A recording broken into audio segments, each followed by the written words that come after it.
There's countless times throughout history where the human spirit has proved to be one of the most resilient things in this world. People have pushed through immense pain, they've found solutions to impossible problems, and they've done all they possibly could to conquer and be the victor. Unfortunately, this was not the case January 28th of 1986 when 7 astronauts lost their life. It was a very unfortunate incident, but what was more unfortunate is that it was known that there was a great potential of happening. I'm going to cover some of the delays and structural design flaws that had led up to the mission of 1986 and really explain why didn't they just take a step back? Why? I don't know. The very first one I came across was actually in 1977. Theo Cole was one of the engineers, and he had actually found a design flaw with the O-rings, seeing that they were eroding.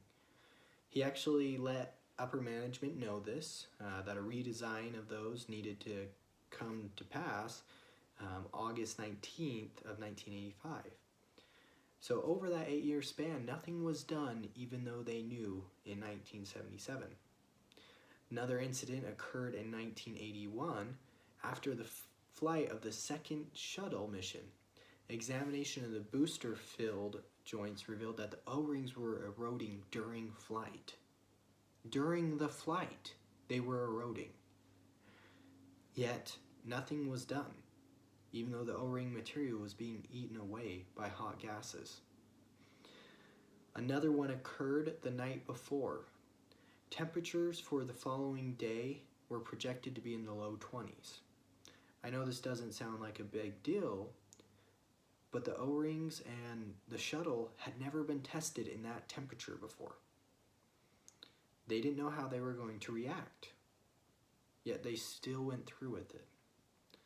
To make matters worse, the morning of, the temperatures were a record low of only 8 degrees Fahrenheit throughout the night. They had installed hoses and all sorts of safety measures to do all they possibly could, and because of the accumulated water, it actually caused freezing on the platforms. If that was not a red flag, I don't know what is. Like, they had already discussed that they can't have this ice there, because during takeoff they were worried that the ice tiles would actually fall down and damage the shuttle. So that's the morning of. I'm trying to keep a timeline going. Now the day of, there were 2 really big delays. The first one came from the weather. The Challenger mission was delayed because of weather front expected to move into the area, bringing rain and additional cold temperatures. Again, things they wouldn't be able to manage with because they had been untested in this weather. The second delay of that day was caused by a defective micro switch in the hatch locking mechanism. By the time these problems had been sorted out, there was a brief window where they could have launched, but after that point, all the winds had moved in, and it appeared to be a record-setting low temperature in the state of Florida. These are just a few of the examples that led up to the tragedy on January 25th of 1986. It's really sad to see ways that management overlooked these flaws in an effort to be champion.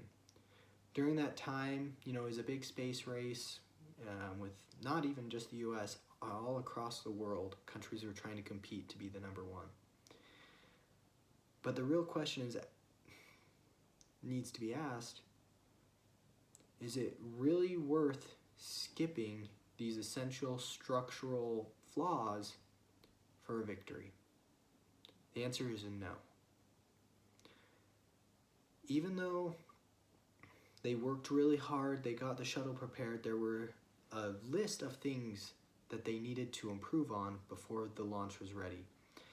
I really think of the phrase quantity over quality.